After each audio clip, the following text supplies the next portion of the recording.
Hello friends. तो आज बनाएंगे हम सौंठ के लड्डू। अच्छा, पता है ये सौंठ के लड्डू ना खास तौर पे न्यू मदर जो होती हैं, मतलब जच्चा, उनके लिए बनाया जाता है। और तो और अगर आपको ठंड के मौसम में कमर दर्द, सर दर्द या हड्डियों और जोड़ों में तकलीफ होती हो और इन सारी दिक्कतों से आपको छुटकारा पाना हो ना, तो बस आप हर दिन एक ये सौंठ के लड्डू जरूर खाइए और फिर देखिए क्या चमत्कार होता है। तो आइए फिर देर कैसी, फटाफट से हम ये सौंठ के लड्डू बनाना शुरू करते हैं।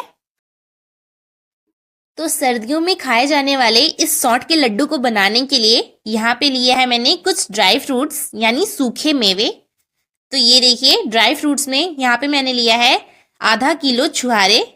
और क्योंकि छुहारे में आयरन, विटामिन्स, कैल्शियम, मिनरल्स और फाइबर पाए जाते हैं, इसलिए जैसा कि मैंने आपसे कहा कि ये लड्डू खासकर न्यू मॉम के लिए बनाए जाते हैं, क्योंकि न्यू मॉम के अंदर एनर्जी की और साथ ही साथ खून की कमी भी हो जाती है। तो छुहारे उस कमी को पूरा करते हैं। तो यहाँ छुहारे को हमने काट कर इसमें से बीज को निकाल कर अलग कर दिया है। और दूसरी चीज़ मैंने यहाँ पे लिया है 150 ग्राम मखाने। और क्योंकि मखाने में बहुत ज़्यादा मात्रा में फाइबर होता है, जो कि न्यू मॉम के लिए बहुत अच्छा माना जाता है। और साथ ही साथ ड्राई फ्रूट्स में हमने यहाँ पे लिया है 200 ग्राम बादाम। और ये थोड़ा सा करीब 15 ग्राम के करीब मैंने अखरोट ले लिया है। और ये देखिए ये लिया है मैंने करीब 15 से 20 ग्राम सूखे नारियल। और नारियल को देखिए बिल्कुल इस तरीके से एकदम पतले पतले स्लाइसेस में पहले काट कर उसके बाद उसको छोटा छोटा कर लिया है। ऐसे पतला पतला काटेंगे ना तो ये आराम से लड्डू में बन जाएंगे। या फिर आप चाहें तो इसकी जगह नारियल को ग्रेट करके भी ले सकते हैं। और साथ ही ये लिया है हमने 15 से 20 ग्राम के करीब किशमिश। और देखिए ड्राई फ्रूट्स में ये लिया है हमने करीब 200 ग्राम काजू। और ये काजू को मैंने इस तरीके से छोटा छोटा काट करके ले लिया है। और साथ ही में ये लिया है मैंने करीब 15 से 20 ग्राम पिस्ता। और ये पिस्ता को भी मैंने ऐसे छोटा छोटा काट लिया है। तो यहाँ मुझे जितने भी ड्राई फ्रूट्स लेने थे उतने मैंने ले लिए हैं। आप चाहें तो कुछ ड्राई फ्रूट्स इनमें से नहीं भी ले सकते हैं। और अगर आपको और भी ज़्यादा क्वांटिटी में लड्डू बनाने हैं तो आप उसी हिसाब से ड्राई फ्रूट्स की मात्रा और बढ़ा लीजिएगा। तो ये तो हो गई ड्राई फ्रूट्स की बात। अब मैं आपको बताती हूँ कि इस लड्डू को बनाने के लिए हमें और क्या क्या चाहिए होगा। तो ये देखिए 150 ग्राम मैंने ये पीसी हुई हल्दी यानी कि हल्दी का पाउडर ले लिया है। और साथ ही ये हमने 250 ग्राम सौंठ ले ली है। इजली ये आपको मार्केट में मिल जाएगा, या फिर आप चाहें तो इसकी जगह डायरेक्ट सौंठ का पाउडर भी ले सकते हैं। ऑनलाइन भी आपको ये सारी चीज़ें मिल जाएंगी। सौंठ हड्डियों के लिए बहुत अच्छा होता है, इसलिए यहाँ पे हम सौंठ का यूज़ कर रहे हैं अपने लड्डुओं को बनाने के लिए। और यहाँ पे देखिए ये हमने 50 ग्राम के करीब गोंद ले लिया है, क्योंकि गोंद हमारे कमर दर्द या जोड़ों के दर्द के लिए बहुत अच्छा माना जाता है, इसलिए न्यू मॉम के लिए भी ये बहुत अच्छा है। और ये देखिए 4 से 5 टुकड़ा मुलेठी लिए हमने। मुलेठी गले की खराश, सर्दी, खांसी और सांस की समस्याओं को भी दूर करती है। और साथ ही इसका यूज़ करने से एसिडिटी की भी दिक्कत नहीं होगी और पाचन भी बेहतर रहेगा। और साथ ही ये हमने लिया है 50 से 60 ग्राम पिपली। पिपली एक आयुर्वेदिक औषधि है जिसका इस्तेमाल करने से इम्यूनिटी, डाइजेस्टिव सिस्टम मजबूत होता है। दांतों के लिए भी काफ़ी अच्छा होता है ये। और साथ ही हमें ताकत भी भरपूर मिलती है। और ये देखिए ये लिया है हमने 15 से 20 ग्राम पोस्ता दाना यानी खसखस। खसखस में कैल्शियम भरपूर मात्रा में होता है, जिसकी वजह से रोज़ाना इसको खाने से दांत और हड्डियों की कमज़ोरी भी खत्म हो जाती है। तो फटाफट से गैस पर चढ़ाएंगे एक कढ़ाई। और अब सबसे पहले हम खसखस को रोस्ट करने के लिए इस कढ़ाई में डालेंगे। बस मीडियम फ्लेम रखते हुए खसखस को 3 से 4 मिनट के लिए गर्म कर लेना है। तो खसखस हमारा अच्छे से अब रोस्ट हो चुका है, तो इसको कढ़ाई में से निकाल कर एक प्लेट में रख लेते हैं। और अब इसी कढ़ाई में मैं थोड़ा सा घी ले रही हूँ, लगभग 1 बड़ा चम्मच के करीब। घी को पहले अच्छे से गर्म होने देंगे। करछी से एक बार चलाकर इस तरीके से घी को पूरी कढ़ाई में पूरा फैला लेते हैं। और अब घी के गर्म होते ही इसमें मैं छुहारे डाल दे रही हूँ, जिन्हें मैंने पहले से ही कट करके रखा था। अभी पहले हमें छुहारे को थोड़ा सा गर्म कर लेना है। आप अगर चाहें ना तो छुहारे को बिल्कुल छोटा छोटा काट करके भी डाल सकते हैं, लेकिन मैं यहाँ पे क्या कर रही हूँ ना कि छुहारे को ग्राइंडर से हल्का सा ग्राइंड करके इसमें यूज़ करने वाली हूँ। तो ये देखिए, हमें छुहारे को इतना भून लेना है कि ये थोड़े से कड़क हो जाएं, तभी जाकर मिक्सी में हम इसको अच्छे से पीस पाएंगे। तो ये छुहारे को मैं निकाल लेती हूँ कढ़ाई में से। अब ये छुहारे हमारे भुन गए, तो इसको थोड़ा सा ठंडा करने के बाद इसको मिक्सी में डालकर हल्का दरदरा सा इसका पाउडर बनाकर तैयार कर लेना है हमें। तो अब फिर से इसी कढ़ाई में 1 चम्मच देसी घी हम और ले लेंगे। घी को मेल्ट होने देंगे और बस घी जैसे ही मेल्ट हो जाएगी उसी टाइम हम इसमें ऐड कर देंगे बादाम। और अब ये बादाम को हमें इतना भूनना है कि ये थोड़ा सा क्रिस्पी हो जाए। बेसिकली हम इन सारी चीज़ों को इसलिए गर्म कर रहे हैं ताकि ये अच्छे से क्रंची और क्रिस्पी हो जाए, तभी तो ना हम इसको मिक्सी में डालकर इसका बढ़िया वाला दरदरा सा पाउडर बनाकर तैयार कर पाएंगे, है ना। तो बस जैसे ही आपको ये लगे कि बादाम भी अच्छे से क्रिस्पी हो गए हैं, तब इसको कढ़ाई में से निकाल कर एक कटोरी या प्लेट में रख लेंगे। और हाँ, सेम प्रोसेस हमें इसके लिए भी करना है। जब ये बादाम थोड़े से ठंडे हो जाए ना, तब इसको भी मिक्सी में डालकर इसका दरदरा सा टेक्सचर रखते हुए ग्राइंड कर लेंगे। अब ये कढ़ाई में थोड़ी सी घी बची हुई है, तो इसी घी में हम अपने अखरोट को भी अच्छे से भून लेते हैं। बढ़िया से गर्म कर लेना है। ये हो गया, तो अब इसको निकाल लेते हैं और इसको भी ठंडा करने के बाद दरदरा सा ग्राइंड कर लेंगे हम। अब फिर से इसी कढ़ाई में 1 चम्मच घी हम और ले लेंगे और अब इसमें डालेंगे हम अपनी किशमिश। किशमिश को भी अच्छे से गर्म कर लेते हैं। अच्छा, यहाँ पे मैंने छुहारे और किशमिश इसलिए लिए हैं ताकि हमारे लड्डुओं में नेचुरल मिठास बनी रहे, और फायदे तो हैं ही। तो ये देखिए, जैसे जैसे किशमिश को हम गर्म करते जाएंगे ना, वैसे वैसे ये एकदम फूल कर बड़ी होती जाएगी। और ये देखिए, जब एक बार किशमिश ऐसे बढ़िया से फूल कर एकदम बड़ी बड़ी हो जाए ना, तब इसको हम कढ़ाई में से निकाल लेंगे। इससे ज़्यादा नहीं भूनना है इसको। तो किशमिश को रखते हैं साइड में, इसको ग्राइंड नहीं करना है, ऐसे ही डालेंगे हम लड्डुओं में। अब फिर से कढ़ाई में ले लीजिए 1 चम्मच घी। घी को मेल्ट होने दीजिए और घी जैसे ही मेल्ट हो जाए तब इसमें डाल देंगे हम अपने काजू, जिन्हें मैंने पहले से ही कट करके रखा है। काजू को यहीं पे डाल देंगे और इसको भी बढ़िया से एकदम क्रंची होने तक गर्म कर लेते हैं। फ्लेम मीडियम ही रखनी है गैस की। काजू का कलर चेंज नहीं करना है बिल्कुल भी, बस हल्का सा जैसे ही गोल्डन कलर आना शुरू हो जाए इस पे, इसको तुरंत हम निकाल लेंगे। तो यहाँ काजू को मैं यहाँ पे ग्राइंड नहीं करने वाली हूँ, इसलिए मैंने इसको छोटा छोटा काट करके लिया है। ऐसे ही डालेंगे ना तो खाते टाइम जब ये मुंह में आएगा तो बहुत अच्छा लगेगा, एक क्रंची सा बाइट आएगा। तो इसको साइड में रखते हैं और अब यहीं पे डाल देंगे हम अपने चॉप किए हुए पिस्ता। इसको भी बढ़िया से क्रंची होने तक रोस्ट कर लेना है। और जब पिस्ता हमारा अच्छे से रोस्ट हो जाए तब इसको भी कढ़ाई में से निकाल लेंगे। पिस्ते को भी ऐसे ही डालने वाली हूँ मैं, इसको भी ग्राइंड नहीं करना है। और अब फिर से हमें कढ़ाई में थोड़ा सा घी और ले लेना है और घी जब थोड़ा सा गर्म हो जाएगी तब इसमें डाल देंगे हम नारियल, जिसको हमने पहले से ही इस तरीके से स्लाइसेस में काट कर रखा है। तो बस अब ये नारियल को भी हमें थोड़ा सा गर्म कर लेना है। और हाँ, हो सके ना तो कोशिश आप भी यही करिएगा कि नारियल को इसी तरीके से काटिए, जिससे कि जब हम लड्डू बांधें तो नारियल उसके अंदर अच्छे से फिट हो सके, अच्छे से बाइंड हो सके। ऑप्शन ये भी है आपके पास कि आप इसकी जगह नारियल का बूरा भी ले सकते हैं। तो बस नारियल को भी हल्का सा गर्म करने के बाद इसको भी एक कटोरी में निकाल कर रख लेते हैं। नारियल को ज़्यादा मत भून दीजिएगा कि इसका कलर चेंज हो जाए, बस अच्छे से गर्म करना है। तो इसको साइड में रखेंगे और अब फिर से कढ़ाई में ले लीजिए 1 चम्मच घी। और हाँ, घी को गर्म नहीं होने देना है, बस जैसे ही घी मेल्ट हो जाएगी तभी आपको इसमें अपने मखाने डाल देने हैं। और देखिए, जब एकदम धीमी धीमी आंच पे आप मखाने को गर्म करेंगे ना, तो मखाने अंदर तक एकदम अच्छे से सिक पाएंगे। सो एज अ रिजल्ट आपके मखाने एकदम बढ़िया क्रंची हो जाएंगे, जलेंगे नहीं। लेकिन उसके लिए आपको थोड़ा सा टाइम देना होगा और फिर देखिएगा क्या फर्स्ट क्लास के मखाने हमारे रोस्ट होते हैं। और अब ऐसे आप ना एक बार चेक करके देख लीजिए। ये देखिए, इस तरीके से अगर आपके मखाने फूटने लगे ना, ऐसी आवाज़ आए फूटने की इसमें से, तो समझ जाइए कि मखाने अच्छे से गर्म हो गए हैं, बढ़िया से सिक गए हैं। तो बस फिर क्या, अब तुरंत इसको भी कढ़ाई से निकाल लेते हैं। तो बस मखाने को भी हल्का सा ठंडा करने के बाद इसको भी मिक्सी में डालकर हल्का सा मिक्सी को चला लीजिए, ज़्यादा नहीं, जिससे कि मखाने का एकदम दरदरा सा पाउडर मिल सके हमें। बहुत हल्का सा चलाना है मिक्सी को, समझ लीजिए कि मोटा मोटा एकदम पीस लेना है। और अब फिर से इसी कढ़ाई में लेना है हमें घी, लेकिन इस बार घी थोड़ा ज़्यादा ही लेना है, लगभग 1 कलछी के करीब, क्योंकि अब बारी है गोंद को फ्राई करने की। तो घी को हमें यहाँ पे ज़्यादा गर्म नहीं होने देना है, बस जब मीडियम गर्म हो जाए घी, उसी टाइम पर हमें इसमें थोड़ा थोड़ा करके गोंद डालना है और इसको अच्छे से फ्राई कर लेना है। ध्यान रखिएगा कि जब गोंद को हम इस घी में डालें उस वक्त घी हल्की गर्म ही होनी चाहिए और गोंद को फ्राई करते टाइम भी फ्लेम मीडियम ही रखनी है।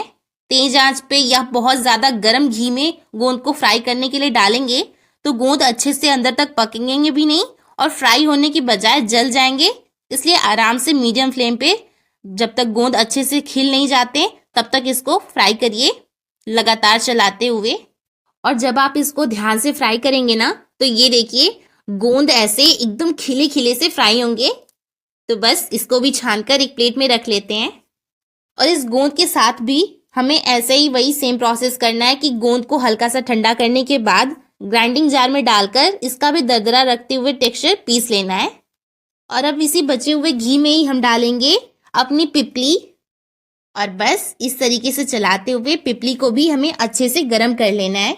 आप चाहें तो ऐसे ही बिना घी के भी इसको भून सकते हैं, लेकिन घी में भूनने से ये होगा कि एक तो ये थोड़ा जल्दी से गर्म भी हो जाएगा और साथ ही घी का अरोमा भी आएगा इसमें। तो बस जब एक बार पिपली को हमने अच्छे से रोस्ट कर लिया है तो इसको भी छान कर निकाल लेते हैं। और बस इसी तरीके से जब पिपली हमारी थोड़ी सी ठंडी हो जाए ना तब इसको भी मिक्सी में डालकर इसका पाउडर बनाकर हमें तैयार कर लेना है। और अब हमें सोंठ को भी गर्म करने के लिए इसी कढ़ाई में डाल देना है। पहले हम सोंठ को आधा भून लेंगे और जब सोंठ आधी भून जाए तब इसमें हम अपनी मुलेठी को भी डाल देंगे। और बस फिर क्या, अब सोंठ और मुलेठी दोनों को साथ में ही अच्छे से भूनना शुरू करेंगे। और थोड़ी देर बाद जैसे ही आपको इसमें से एक बढ़िया सा अरोमा आने लग जाए ना तब समझ जाइए कि हमारी सौंठ और मुलेठी अच्छे से गर्म हो गई है। तब जाकर इनको भी हम कढ़ाई में से निकाल कर एक कटोरी में रख लेंगे। और बस थोड़ा सा ठंडा करने के बाद सौंठ और मुलेठी को सिलबट्टे पे हल्का सा क्रश कर लीजिएगा और फिर उसको भी मिक्सी में बारी बारी से डालकर पीस कर उसका पाउडर बनाकर तैयार कर लीजिएगा। पहले ज़रूर से सिलबट्टे पे क्रश कर लीजिएगा, फिर ही मिक्सी में डालिएगा, जिससे कि आपकी मिक्सी के खराब होने का भी डर नहीं रहेगा। और अब देखिए हमें क्या करना है, जितनी भी देसी घी हमें अपने लड्डुओं में डालनी है उतनी घी को हम यहीं पे ले लेंगे और ये घी को सबसे पहले अच्छे से गर्म कर लेना है। घी को यहाँ पे पहले इसलिए गर्म कर लेना है ताकि घी भी अच्छे से मेल्ट हो और इससे लड्डुओं को बांधने में हमें आसानी होगी। और एक रीज़न मैं आपको और बताती हूँ कि घी को गर्म करके खाने की वजह ये है कि ठंडी घी कभी भी हमारे पाचन के लिए ठीक नहीं रहती है, अच्छे से पचती नहीं है। लेकिन हाँ, बहुत ज़्यादा भी गर्म नहीं करना है, ऐसा नहीं कि एकदम से धुआं फेंकने लगे, क्योंकि फिर उस घी को खाने का भी कोई फ़ायदा नहीं रहता है। और जब घी हमारी एकदम थोड़ा सा गर्म हो जाए ना तब कढ़ाई में से इसको पूरा घी को निकाल कर हम एक बर्तन में रख लेंगे। बाद में लड्डुओं को बांधते वक्त ये हमारे काम आएगी। अच्छा, थोड़ा सा घी ना कढ़ाई में रहने देंगे क्योंकि अभी इसमें डालनी है हमें हल्दी। तो ये पूरी हल्दी को हम यहीं पे डाल देंगे और अब घी के साथ हमें हल्दी की अच्छे से भुनाई करनी है। इतने अच्छे से भूनना है कि इसका कच्चापन सारा एकदम से निकल जाए। अगर इसका कच्चापन नहीं निकलेगा तो फिर लड्डू बिल्कुल भी अच्छा नहीं लगेगा खाने में, उसके अंदर हल्दी का तीखापन आएगा। इसलिए कम से कम 8 से 10 मिनट के लिए तो आप घी के अंदर अच्छे से हल्दी की भुनाई करिए। और हाँ, हल्दी को बिल्कुल भी स्किप नहीं करना है। थोड़ी सी घी मुझे कम लग रही है तो थोड़ा घी और ऐड कर लेते हैं इसमें। अच्छा, हल्दी को इन लड्डुओं में डालना बहुत ज़रूरी है क्योंकि जो न्यू मॉम होती हैं उनके पेट में बहुत घाव हो जाती है। तो अगर उन्हें इस तरीके से लड्डुओं में डालकर हल्दी दी जाएगी तो हल्दी उनके अंदर की घाव को जल्दी से जल्दी भरने में काम करेगी। क्योंकि आप तो जानते ही हैं ना कि हल्दी नेचुरल एंटीबायोटिक है। इसमें एंटीबैक्टीरियल, एंटीवायरल और एंटी फंगल ये सारे गुण होते हैं। साथ ही कमर दर्द और जोड़ों के दर्द में भी राहत देती है हल्दी। तो ये लीजिए, इधर बात करते करते हमारी हल्दी की भुनाई भी अच्छे से हो गई है। ये देखिए, पहले से काफ़ी ज़्यादा कलर चेंज हो गया है हल्दी का। तो बस अब इसको भी हम निकाल कर एक कटोरी में रख लेते हैं। ये देखिए, इतने बढ़िया तरीके से हल्दी को हमें भून लेना है। मैं बार बार आपसे ये बात रिपीट कर रही हूँ, तो आप इस चीज़ का ज़रूर ध्यान दीजिएगा। अब इसी कढ़ाई में हम फिर से 1 कलछी घी और ले लेते हैं, क्योंकि अब बारी है आटे को भूनने की। तो यहाँ पर देखिए, इस बड़े वाले कटोरे से मैं पूरे 3 कटोरे आटे ले रही हूँ। ये गेहूं का आटा मैं यहाँ पर इस्तेमाल कर रही हूँ। ये वजन में अगर देखा जाए ना तो 1.5 किलो के करीब आटा है ये गेहूं का। गेहूं के आटे को डालने के बाद गैस की फ्लेम को हमें एकदम धीमा कर देना है और धीमी फ्लेम पे मुझे आटे को लगभग 15 से 20 मिनट तक इसका हल्का सा कलर बदलने तक अच्छे से भून लेना है। मतलब धीमी धीमी आंच पे ही हमें आटे को भूनना है, जल्दीबाजी बिल्कुल नहीं करनी है। अच्छा, घी थोड़ा सा कम लग रहा है, इसलिए 1 कलछी घी मैं और ऐड कर लेती हूँ इसमें। बस अब घी के साथ अच्छे से हमें आटे को भून लेना है। और ये लीजिए, आटे को भूनते हुए मुझे अभी लगभग 15 से 20 मिनट हुए हैं और ये आप देख सकते हैं कि आटे को कितने बढ़िया तरीके से मैंने भून लिया है। पूरा एकदम एक बराबर आटा भुना हुआ है, इसका कलर भी चेंज हो गया है पहले से। तो अब इस स्टेज पर हम गैस को तुरंत बंद कर देंगे और इसको एक बड़ी सी परात या किसी थाली में निकाल कर रख लेते हैं हम। तो सारी चीज़ों को अच्छे से भून लेने के बाद अब बारी आती है पाक बनाने की। तो यहाँ पर हम पाक बनाने वाले हैं गुड़ से। तो मैंने यहाँ उसी कढ़ाई को अच्छे से क्लीन कर लिया है और अब सबसे पहले हम लेंगे गुड़। तो ये देखिए, इस तरीके का जो गुड़ मिलता है ना, उसी का मैं यहाँ पे यूज़ करने वाली हूँ पाक बनाने के लिए। और ये देख रहे हैं आप, जिस कटोरे से हमने 3 कटोरा आटा लिया था उसी से मेजरमेंट करके हमें गुड़ भी लेना है। तो ये 1 कटोरा गुड़ हम इसमें डाल दे रहे हैं और इसी से आधा कटोरा गुड़ हमें और ले लेना है। तो ये रेशियो आपको पता चल गया ना कि जिस भी चीज़ से आप मेजरमेंट करके जितना भी आटा ले रहे हैं उसका आधा आपको गुड़ लेना है। और अब उसी कटोरे से हम 1 कटोरा इसमें पानी ऐड कर देंगे। इस वक्त हमारी गैस की फ्लेम मीडियम है और अब मुझे गुड़ को यहाँ पे तब तक पकाना है जब तक कि ये एकदम अच्छे से मेल्ट नहीं हो जाता। गुड़ को मेल्ट होने में कम से कम 5 से 7 मिनट तो लग ही जाएंगे, क्योंकि इसको हमें हाई फ्लेम पे तो मेल्ट नहीं करना है ना, इसको मीडियम फ्लेम पे ही हम मेल्ट होने देंगे। तो जब तक हमारा गुड़ अच्छे से मेल्ट हो रहा है तब तक हम बाकी के सारे इंग्रेडिएंट्स को आपस में अच्छे से मिक्स कर लेते हैं। तो इंग्रेडिएंट्स बहुत ज़्यादा हैं हमारे पास, तो उसके लिए मैंने एक बड़ी सी परात ले ली है इस तरीके की। और अब इस परात में हम सबसे पहले अपना भुना हुआ आटा ले लेते हैं। अब इस आटे में हम बाकी के इंग्रेडिएंट्स को भी ऐड कर लेते हैं। तो ये रही हमारी भुनी हुई हल्दी, इसको यहीं पे डाल देंगे, ये हो गया। अब फिर जाएगी इसमें हमारी पीसी हुई सौंठ, ये रही हमारी पीसी हुई पिपली। फिर जाएगी इसमें पीसी हुई मुलेठी। फिर ये देखिए, ये है गोंद, एकदम बढ़िया से पीस लिया है हमने इसको भी।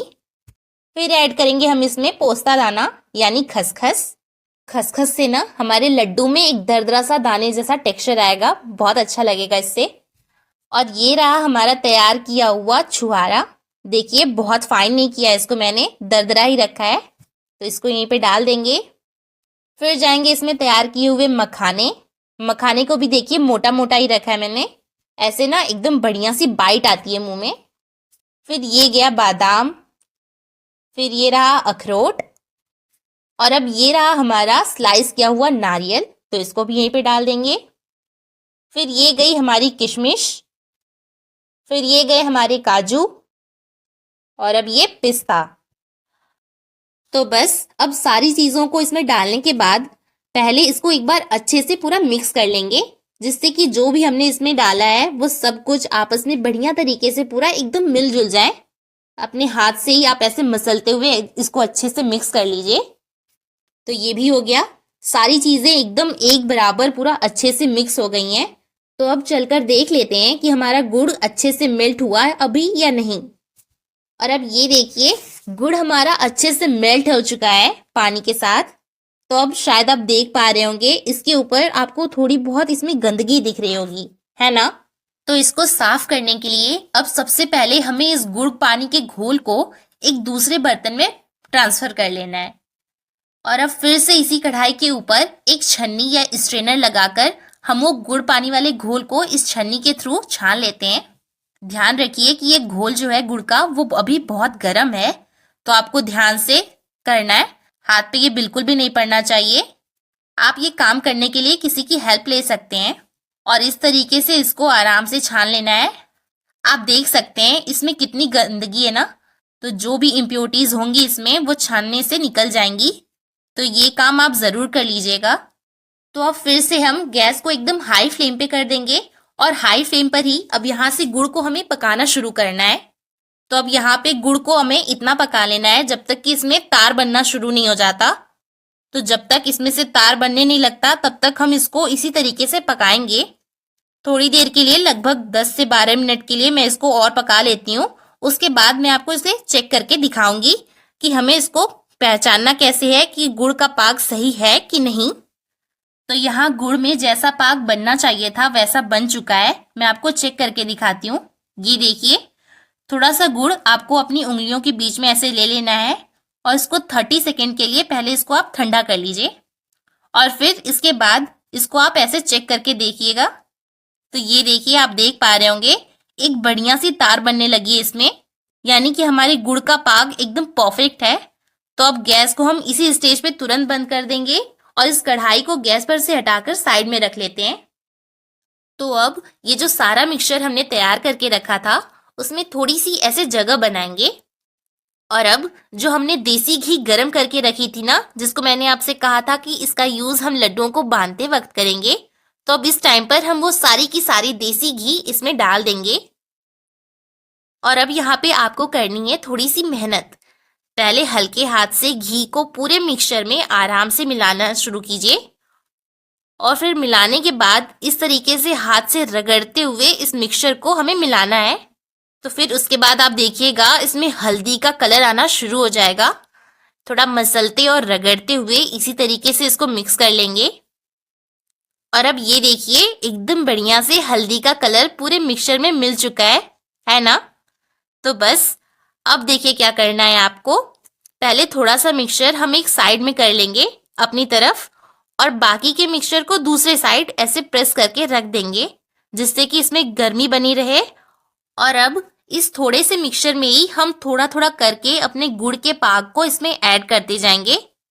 इतने मिक्सचर में लगभग 1.5 से 2 कलछी अपने गुड़ के पाक को हम इसमें डाल देंगे और गुड़ को इसमें डालने के बाद फटाफट से हमें इसको मिलाना शुरू करना है। ये काम हमें थोड़ा जल्दी जल्दी करना होगा जिससे कि गुड़ थोड़ा गर्म ही रहेगा ना, तो हम लड्डुओं को इजीली बांध पाएंगे।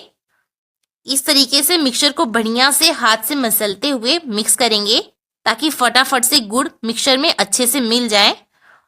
और एक बार जब आपने गुड़ को मिक्सचर में अच्छे से मिक्स कर लिया तो फिर उसके बाद आप अपने चॉइस के अकॉर्डिंग छोटे बड़े जैसे लड्डू बनाना चाहें वैसे बांध लीजिए। और ये लीजिए, इस तरीके से हमारा एक लड्डू बनकर तैयार हो गया। तो इसी तरीके से हम बाकी के लड्डुओं को भी बनाकर तैयार कर लेते हैं। अगर ज़्यादा लड्डू बनाने हो ना तो आप किसी की हेल्प भी ले सकते हैं। अच्छा, इसमें जितनी भी चीज़ें हमने डाली हैं जैसे कि ड्राई फ्रूट्स वगैरह, तो उन सारी चीज़ों को हमने एकदम बढ़िया तरीके से गर्म करके इसमें डाला है। तो पता है इससे फ़ायदा क्या होगा कि आप एक बार ढेर सारे ये लड्डू बनाकर रख लेंगे ना तो कई महीनों तक आप इसको आराम से खा सकते हैं। ये बिल्कुल भी ख़राब नहीं होंगे, कोई चांस ही नहीं है ख़राब होने का और टेस्ट भी एकदम मेंटेन रहेगा। और अब ये लीजिए, ऐसे ही एक एक करके हमने सारे के सारे लड्डू बनाकर तैयार कर लिए हैं और देखिए कितने सुंदर लग रहे हैं हमारे ये लड्डू। तो यहाँ मैंने अब पूरे विंटर सीजन की तैयारी कर ली है। तो अगर आप भी सर्दी जुकाम से बचना चाहते हैं या फिर अगर आप कमर दर्द, जोड़ों के दर्द से हमेशा परेशान रहते हैं और उससे हमेशा हमेशा के लिए छुटकारा पाना चाहते हो, या फिर अगर आप न्यू मॉम हैं तो इस तरीके से सौंठ के लड्डू आप बनाइए और पूरे विंटर सीजन को खुलकर आप इंजॉय करिए। सारी बीमारियों से दूर और ताकत भरपूर देगा। तो एक लड्डू मैं आपको तोड़कर दिखाती हूँ। बनाने के थोड़ी देर बाद ही ना ये एकदम अच्छे से सेट हो जाते हैं इस तरीके से। तो ये देखिए, इसका अंदर से टेक्सचर बिल्कुल भी हार्ड नहीं होंगे, ये हमेशा ऐसे ही सॉफ्ट बने रहेंगे। तो एक बार आप बनाकर देखिए ज़रूर, आपको भी बहुत पसंद आएगा, मेरी गारंटी है ये। तो उम्मीद करती हूँ फ्रेंड्स आपको मेरी ये वीडियो अच्छी लगी होगी। अगर आपको मेरी मेहनत अच्छी लगी हो तो प्लीज़ इस वीडियो को लाइक कर दीजिए, ज़्यादा से ज़्यादा अपनी फैमिली और फ्रेंड्स में शेयर कीजिए और आपके अपने चैनल मीना की रसोई को सब्सक्राइब करना तो बिल्कुल ना भूलें। तो चलिए मिलते हैं नेक्स्ट वीडियो में एक ऐसी दमदार सी रेसिपीज़ के साथ। तब तक के लिए bye bye, take care and thanks for watching.